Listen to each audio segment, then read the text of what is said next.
जैसा छंगूर बाबा का केस है, बाहर से फंडिंग आ रही है। एक बाबा, एक आम आदमी जो एक नग बेचने वाला है, साइकिल पर चल करके एक अंगूठी का छोटा सा नग बेचता है, आज वो 200-500 करोड़ का आदमी है। मुसलमान जब तक छांगूर बाबा जैसे लोगों के खिलाफ बाहर नहीं आएगा, जब तक ना ये धर्मांतरण रुकेगा और ना ये बदनामगी रुकेगी, ना ये इसी तरह ये गर्लफ्रेंड और सेक्स की गोलियां और सेक्स के ये मुसलमान नहीं है, ये सेक्स रैकेट चलाने वाले फर्जी शैतान मकरू चेहरे वाले लोग हैं। आप सवाल करेंगे तो आप काफिर हैं, आप सवाल करेंगे तो आप मुसलमान नहीं है, आप सवाल करेंगे तो आप जो है इस्लाम के मानने वाले नहीं है।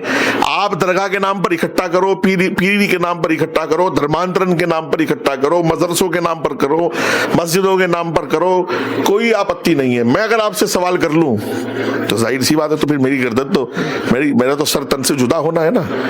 देश में तमाम मुद्दे इस वक्त चले हुए हैं, लेकिन जिस मुद्दे ने सबको झकझोर किया है वो है झांगुर बाबा।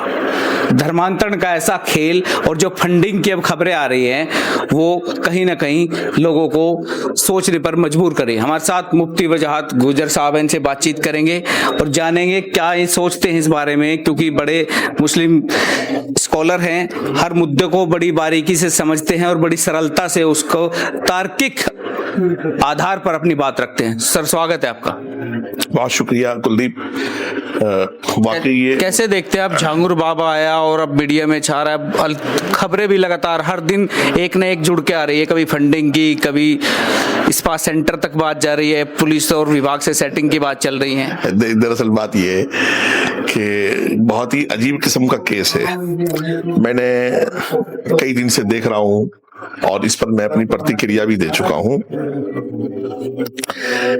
एक बाबा, उम्र दराज, उम्र रसीदा आदमी और धर्म की आड़ में, धर्मांतरण की आड़ में इतना बड़ा गोरख धंधा और फिर प्रशासन की आंख मिचोली, ये सब जो है जांच का विषय है। लेकिन फिर भी यूपी एसटीएफ ने उसको दबोच लिया और सारी चीजें आहिस्ता आहिस्ता करके सामने आ रही है। और मुझे आज अंदाजा थोड़ा सा ये हुआ खबर देखने से कि ईडी की रेड भी आज जो है उनके यहाँ लगी है, उनके ठिकानों पर। बहरहाल ये तो अपना प्रशासन का विषय है, लेकिन मैं एक इस्लामिक स्कॉलर हूं तो मैं धर्मांतरण पर बात करूंगा। धर्मांतरण क्या है? हम जब कुरान पाक पढ़ते हैं, जो अल्लाह की किताब है, जो इस्लाम है, इस्लाम ये कहता है कि हम किसी को जोर जबरदस्ती जबरन मुसलमान नहीं बना सकते। अगर मैं मुसलमान बनना चाहता हूं, या कुलदीप मुसलमान बनना चाहते हैं, या क्रिश्चियन बनना चाहते हैं, या किसी और दूसरे मजहब में जाना चाहते हैं, कानून से अलग हट करके मैं बात कर रहा हूं। कानून तो है ही एक प्रोसीजर। तो पहले उस धर्म को पढ़ें, उसको स्टडी करें। जाहिर सी बात है, जब इंसान किसी धर्म को पढ़ता है, देखता है, सुनता है, तो कुछ एतराज, कुछ ऑब्जेक्शन, कुछ चीजें उसके मन में होती हैं। फिर वो उसके एक्सपर्ट से जाने, और जब वो चीजें उसके मन में घर कर जाएं, तो फिर उसको इस्लाम लाने के लिए किसी छंगूर बाबा की जरूरत नहीं पड़ेगी। ये मैं इसको दूसरे नजरिए से देखता हूं, धर्मांतरण को।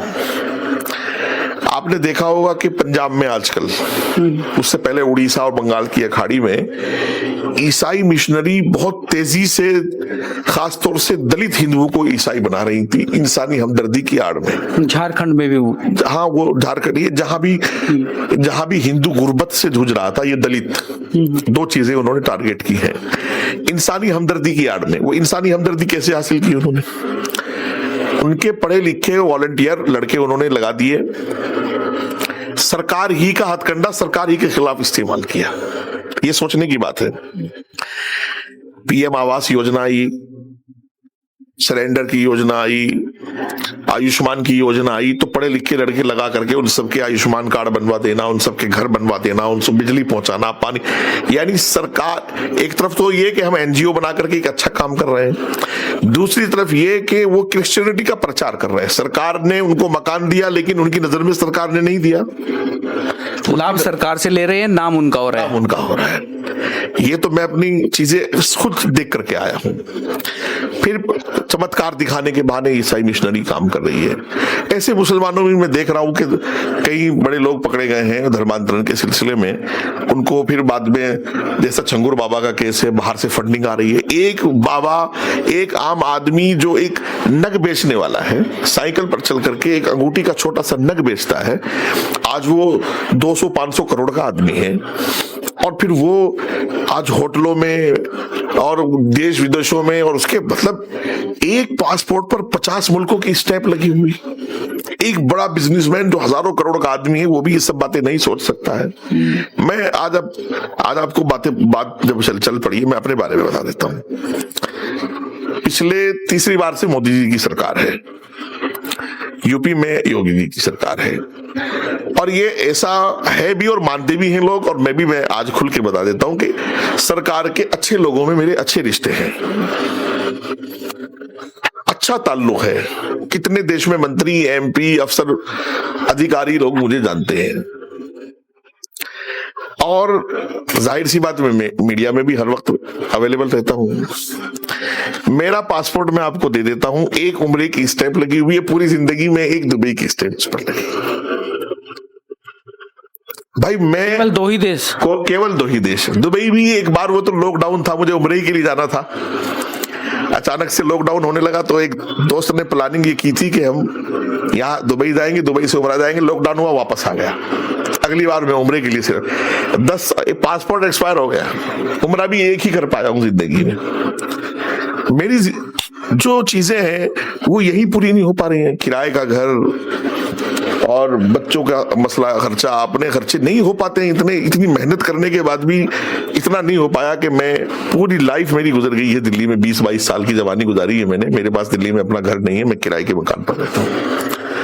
मुझे पता नहीं, मैं एक इस्लामिक स्कॉलर हूँ, मुसलमानों के हर मसले में, हर मामले में दिन रात उनकी ताउन के लिए, अपनी कौम के लिए खड़ा हूं, देश के लिए खड़ा हूं। मुझे जिंदगी में एक सिंगल आदमी ये कहने वाला नहीं मिला आज तक कि मुफ्ती साहब ये गाड़ी है आपके लिए, मुफ्ती साहब ये कपड़े हैं आप इनको सिलवा लेना, मुफ्ती साहब ये पैसे हैं आप इनको खर्चा कर लेना।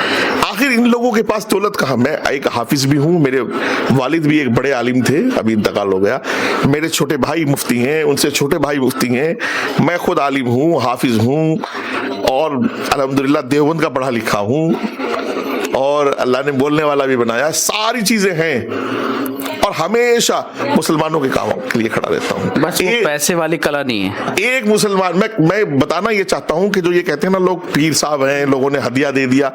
एक मुसलमान, मैंने हजारों मुसलमानों के काम किए, अल्लाह का शुक्र है।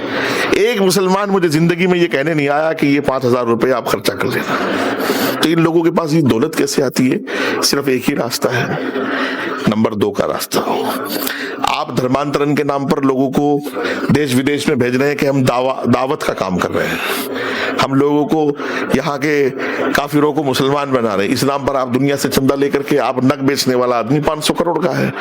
अब वो, कभी इन लोगों ने सोचा कि उसके पास एक गर्लफ्रेंड भी है, बहुत टैलेंटेड गर्लफ्रेंड है? कभी इन्होंने सोचा कि उसके पास इतनी संपत्ति अचानक से कैसे आई? कोई नहीं सोचेगा इस बात को, ना मोहल्ले के लोग सोचेंगे, ना पड़ोस के लोग सोचेंगे, ना गांव के लोग सोचेंगे। बहरहाल ये एक इमोशनल ब्लैकमेलिंग और एक इमोशनल कार्ड है धर्मांतरण। ये इंतहाई, इस्लाम में, कानून की बात नहीं कर रहा हूं, कानून तो है जो कुछ है देश में, लेकिन इस्लाम की रूह से भी ये धर्मांतरण नाजायज है। लेकिन अब तो सवाल उठ रहे हैं कि योगी का बुलडोजर केवल मुस्लिमों पे चलता है। अब झांगुर के लोग कह रहे हैं कि इसका बदला लिया जाएगा। किस बात का बदला लेंगे? मैं कहता हूं बुलडोजर कम चला है। जहां जहां उसकी संपत्ति मुंबई में है, तो मुंबई में फडणवीस को चलाना चाहिए बुलडोजर, गिराना चाहिए उसका। जब पूरी एक एक सील हो जाए संपत्ति, एक एक चीज की जांच हो कि साइकिल से हवाई जहाज तक ये बाबा कैसे पहुंचा। और जो अधिकारी, अभी कई अधिकारी सस्पेंड हुए हैं, मैं एक रिक्वेस्ट भी करना चाहता हूं आपसे, आपके माध्यम से, कि इन अधिकारियों पर भी कार्रवाई होनी चाहिए। कार्रवाई का मतलब इनकी जांच पड़ताल हो कि ये छांगूर बाबा की मदद कैसे कर रहे थे। और यूपी में क्यों ये बड़े बड़े मसले आते हैं धर्मांतरण के और लव जिहाद के और कावड़ के साथ बदतमीजियों के, थूकने के? चूंकि यूपी में जो जो अपने आप को लोग ताकतवर समझते हैं, वो माफिया, भाई जब यूपी का माफिया इस्लाम की आड़ ले सकता है, जब अतीक जैसे लोग मरे, मुख्तार जैसे लोग मरे, तो लोगों ने मुसलमान था इसलिए मर गया, ये कबीनिका के माफिया था इसलिए मरा, ये कबीनिका के डाकू था, बदमाश था इसलिए मर गया।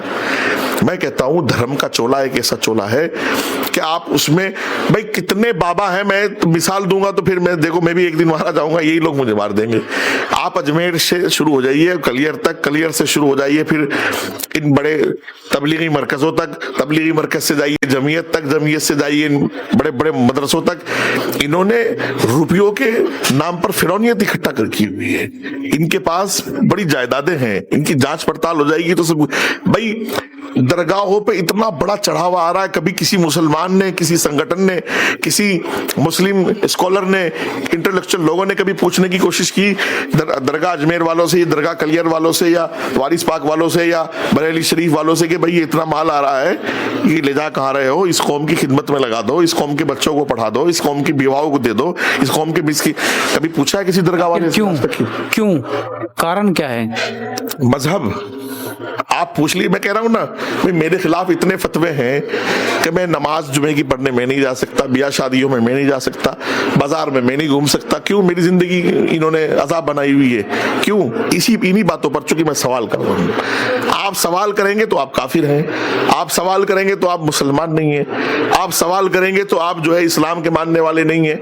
आप दरगाह के नाम पर इकट्ठा करो, पीरी के नाम पर इकट्ठा करो, धर्मांतरण के नाम पर इकट्ठा करो, मदरसों के नाम पर करो, मस्जिदों के नाम पर करो, कोई आपत्ति नहीं है। मैं अगर आपसे सवाल कर लूं तो जाहिर सी बात है, तो फिर मेरी गर्दन तो मेरा तो सर तन से जुदा होना है ना।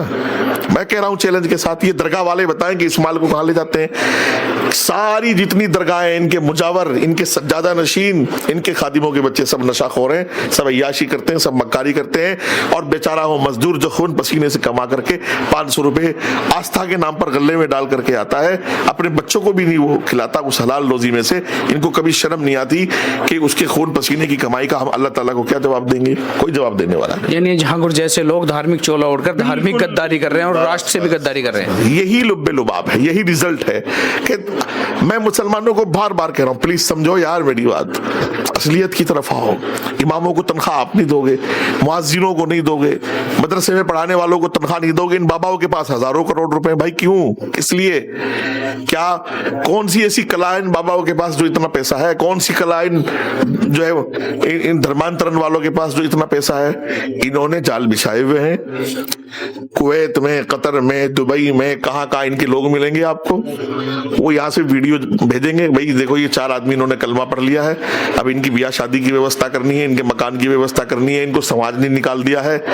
और इन्होंने हिंदुस्तान की शक्ल को पूरी दुनिया के सामने ऐसा बना के रख दिया मोदी जी की सरकार में कि मुसलमान यहाँ जुल्म के साथ जी रहा है, मुसलमान यहाँ परेशानियों के साथ जी रहा है। ऐसी लाइफ बताया। वो तो मोदी जी पॉलिसी, इनकी फॉरेन पॉलिसी इस तरह की है कि पूरी दुनिया में वो सम्मानित हो चुके हैं, और अरब दुनिया में, इस्लामिक मुल्कों में उनको सम्मान मिल चुका है।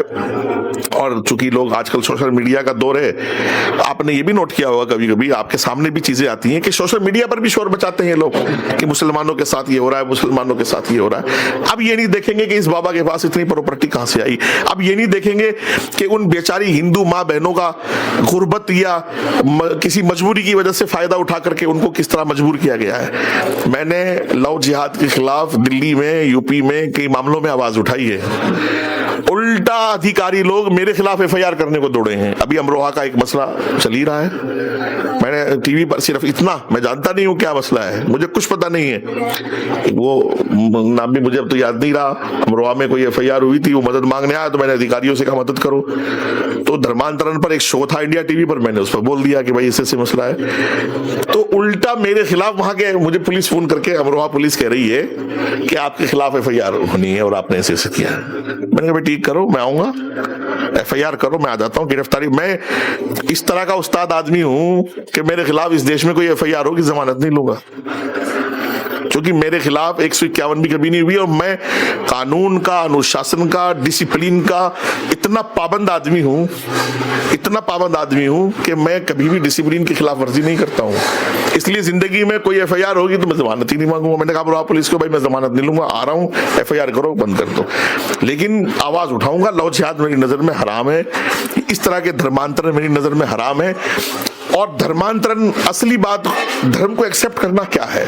जब मैं अपने मन से स्टडी करूं, अपने मन से पढ़ूं, अपने मन से उस मजहब को सोचूं, समझूं, फिर जाऊं उस मजहब को अपनाने के लिए, तो वो धर्मांतरण सही है। शादी के लिए धर्मांतरण, पैसे के लिए धर्मांतरण, मजबूरी के लिए धर्मांतरण, काम के लिए धर्मांतरण। मैं इन सनातन के बड़े लोगों से भी अपील करूंगा, ये जितने बाबा है ना, मठाधीश बैठे हुए हैं, योगी की तरह काम करें। योगी एक धार्मिक इंसान होने के साथ साथ, उत्तर प्रदेश के चीफ मिनिस्टर होने के साथ साथ इतने एक्टिव हैं कि वो सुबह 4 बजे से लेकर रात 12 बजे तक काम करते हैं। और हमारे जितने मठाधीश हैं, इनके तो मठ के दरवाजे ही नहीं खुल रहे लोगों के लिए। मैं कहता हूं सनातन को आपकी जरूरत है। सनातन के लोगों ने आपको बहुत बड़ा बना दिया। आप बड़े संत हैं, आप बड़े शंकराचार्य हैं, आपके पास जो हेलीकॉप्टर है, चार्टर्ड प्लेन है, Z+ की सुरक्षाएं हैं, सुविधाएं हैं। लेकिन इन सनातन की बच्चियों को मरने के लिए तो मत छोड़ो, इन सनातन के लोगों को मरने के लिए मत छोड़ो। और कई कई हथकंडों से लोगों को जो है वो घेरा जाता है। सोशल मीडिया पर कुछ बंदे काम करते हैं ठाकुर और दलितों को लड़ाने के लिए, कुछ लोग काम करते हैं पंडितों को और दलितों को लड़ाने के लिए। फिर वही ईसाई मिशनरी, वही मुसलमान दलित को हमदर्दी देने के लिए पहुंच जाता है। तो वो दलित कहता मैं तो क्रिश्चियन हूं, वो दलित कहता मैं तो मुसलमान हूं। जब पंजाब में इन जटों ने गुरुद्वारे अलग कर दिए और वो इनके गुरुद्वारों में भी वहां का दलित नहीं जा सकता था सिखों के, आज उसका रिजल्ट ये निकला कि ये अपने मठों में बैठे रहे, बड़े बड़े गुरुद्वारा बंधक कमेटी, फला कमेटी, ढिमका कमेटी, और वहां इस चीज को कैश करते हुए, इस चीज को भुनाते हुए ईसाई मिशनरी ने कदम जमा लिया। जनगणना नहीं हुई। पिछली जनगणना में पंजाब स्टेट में 1% के आसपास क्रिश्चियन था। इस बार जनगणना होना नहीं, तो अगर 25% क्रिश्चियन नहीं निकला तो आप जो चोर की सजा वो मेरी सजा है। 25%। मैं बता रहा हूँ, मैं देख के आया हूँ। चलिए आखिरी सवाल, आप कह रहे थे कि मुस्लिमों को तमाम चीजें नहीं दिखती जो ये बाबा लोग करते हैं या दरगाह, उनको दिखता तो है। क्या झांगुर बाबा में मुस्लिम दिखा उन्होंने कि मुस्लिम के साथ उत्पीड़न हो रहा है? वो देखेंगे तो बुलडोजर की कार्रवाई दिखेगी कि योगी ने बुलडोजर चला दिया है, वो दिखेगा तो पुलिस की कार्रवाई दिखेगी कि मुकदमे लगा दिए। किसी मुसलमान की ये हिम्मत क्यों नहीं हो रही कि वो झांगुर बाबा से ये पूछ ले कि ये 50 वीजे कैसे मिले और क्या करने गया था इन देशों में? किसी मुसलमान की हिम्मत ये क्यों नहीं हो रही कि कई कई महीने तक किसी होटल के कमरे में क्यों रहता है, तो जब तेरे पास इतना बड़ा महल है, इतना घर है, कि उस किसी मुसलमान की हिम्मत ये क्यों नहीं हो रही है सेक्स की गोलियां ये क्या कर रही हैं तेरे कमरे में, ये सेक्स की दवाइयां क्या कर रही हैं? किसी मुसलमान की हिम्मत क्यों नहीं है कि तेरे को एक बाबा है, 70 साल का सफेद दाढ़ी का बाबा है, तू अपने आप को पीर फकीर भी कह रहा है, बाबा भी कह रहा है, तो ये गर्लफ्रेंड तेरे साथ क्या करती है? किसी मुसलमान की हिम्मत नहीं हो रही। मुसलमानों, झूठ इस मजहब को बदनाम मत कराओ। मुसलमान, इस्लाम झूठ का मजहब नहीं है, इस्लाम दिखावे का मजहब नहीं है। इस्लाम को इस तरह के फर्जी फॉलोवर्स की जरूरत भी नहीं है कि आप धर्मांतरण करा करके जो इस्लाम के लिए बढ़ावा दे रहे हो कि हमने इतना मुसलमान बना दिया। मुसलमान इस्लाम को ऐसे इस्लाम मजहब को ऐसे फॉलोवर्स की जरूरत नहीं है। जो दिल से इस्लाम माने, जो शादी के लिए मुसलमान बन रहा है, पैसे के लिए बन रहा है, वो क्या, अच्छा मैंने मान लिया छंगूर ने इनको मुसलमान बना दिया था, ये 3-3, 4-4 साल वहां इन्होंने सारी चीजें जो भी कुछ, आज ये टीवी पर आकर के सारी बातें कर रहे हैं। अगर ये पक्के मुसलमान हो गए थे, इन्होंने धर्मांतरण कर लिया था, तो इनको टीवी पर नहीं आना चाहिए था। और मैं देखो एक बात इसमें और ऐड करूंगा, जितनी लेडीज आकर के और जितने लोग आकर के अब छांगुर के खिलाफ बात कर रहे हैं, जांच इनकी भी होनी चाहिए। ये 3, 4, 6 साल 5 साल ये चुप क्यों थे वहां? इनका क्या लालच वहां से जुड़ा हुआ था? सनातन एक पाक पवित्र धर्म है, इस्लाम एक पाक पवित्र धर्म है। हम लोगों को धर्म की आड़ में बदनामगी वाले काम नहीं करने चाहिए। आज मुसलमान ही को छंगूर के खिलाफ खड़ा होना चाहिए कि क्यों तूने धर्मांतरण कराया। यार जब मैं मुसलमान को सही नहीं कर सकता, मुसलमान शराब पी रहा है, जिना कर रहा है, सट्टा खेल रहा है, जुआ खेल रहा है, लड़कियों को तलाक दे रहा है, मुसलमान भीख मांग रहा है, मुसलमान झूठ बोल रहा है, धोखे दे रहा है, कोई बाबा मुझे नजर नहीं आ रहा कि वो मुसलमानों में जाकर के कहे कि भाई तुम शराब नहीं पियो, तुम बेटियों को तलाक ना दो, तुम जो सट्टा मत लगाओ, तुम झूठ मत बोलो, तुम फ्रॉड मत करो, तुम ठगी मत करो। यार इस पर पर काम करने की जरूरत है कि मुसलमान को अच्छा मुसलमान बनाया जाए, उसको अच्छी शिक्षा। दुनिया में जब नबी सल्लल्लाहु अलैहि वसल्लम की जिंदगी हम देखेंगे और आपके सहाबा की जिंदगी देखेंगे तो मुसलमान बनने के कारण होते थे। मुसलमान बनने का कारण था मेरे नबी का अखलाक, मुसलमान बनने का कारण था मेरे नबी की मोहब्बत, मेरे नबी का लोगों की सेवा करना, मेरे नबी का अच्छा बर्ताव करना। ये लोग मुसलमान होते थे, स्टडी करके मुसलमान होते थे, समझ के। आप जब हदीस पढ़ेंगे तो आपको अंदाजा होगा कि लोग सवाल करते थे रसूलुल्लाह सल्लल्लाहु अलैहि वसल्लम से, आप प्यार से जवाब देते थे, फिर वो लोग सेटिस्फाई होते थे तब इस्लाम में आते थे। ये कौन सा इस्लाम है भाई, मुझे फलाने से शादी करनी है मुसलमान हो जाए, मेरी बच्ची का ऑपरेशन कराना मुसलमान हो जाए, ये तो कोई इस्लाम नहीं है।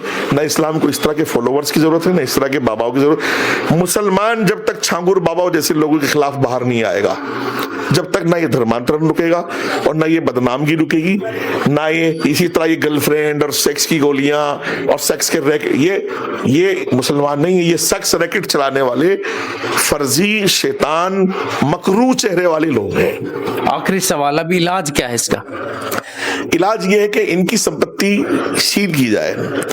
और देखो हमारी एजेंसियां तो कानून के सामने मजबूर है। मैंने ज्यादातर केसेस में देखा एनआईए अपनी कार्रवाई करता है, ईडी करता है, लेकिन वो सबूत जो है वो जुटा नहीं पाता या कोई गवाही इन लोगों के खिलाफ दे नहीं पाता है, तो फिर वो 10-5 साल के बाद बरी हो जाते हैं। फिर वो अखबार मीडिया में शोर मचाते हैं कि सरकार ने जुल्म किया। मैं लोगों से कहता हूं हिम्मत करो, सामने आओ, इन लोगों के खिलाफ गवाही दो, इनके साइकिल से हवाई जहाज तक के सफर की जांच करके सारी चीजों को दूध का दूध पानी करके जब तक उनको सील किया जाए। और छांगुर बाबा की जो बाकी की जिंदगी है वो जेल में हो या कब्र में हो, ताकि लोग जान सकें कि सजा मिलनी जो है वो सजा मिलेगी। और यूपी तो देखो, यूपी सरकार बहुत हिम्मत से काम लेती है इस मामले में। महाराष्ट्र सरकार और जहां जहां पुणे का इनकी प्रॉपर्टीज हैं वहां इन पर कार्रवाई होनी चाहिए, इनकी प्रॉपर्टी सीज हो। और इनके जो मुरीद लोग हैं, इनके राइट लेफ्ट रहने वाले लोग हैं और छोटे मोटे बाबा जो इनके बाद बाबा बनने वाले लोग हैं, उनका भी इलाज हो। और मैं एक बात और कहता हूं, कश्मीर से कन्याकुमारी तक कई स्टेट हैं जो बाबाओं से प्रभावित, खासतौर से पंजाब बड़ा प्रभावित बाबाओं से। LIU जो वहाँ लोकल LIU है, लोकल IB है और नेशनल IB है, मैं एजेंसियों से रिक्वेस्ट करता हूँ कि यार इन बाबाओं पर थोड़ी बारीक नजर रखो।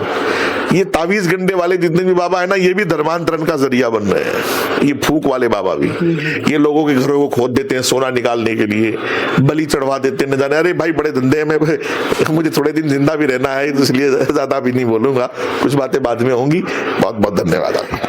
तो मुफ्ती साहब थे जिनका साफ तौर पे कहना है कि कार्यवाही कड़ी होनी चाहिए। योगी तो यूपी में कर ही रहे हैं, अदर स्टेट में जो संपत्ति छांगुर बाबा की है उन सरकारों को भी चाहिए कि वहां बुलडोजर की कार्रवाई और कड़ी से कड़ी कार्यवाही छांगुर बाबा पर हो। अपने सहयोगी रोहित के साथ में कुलदीप सिंह।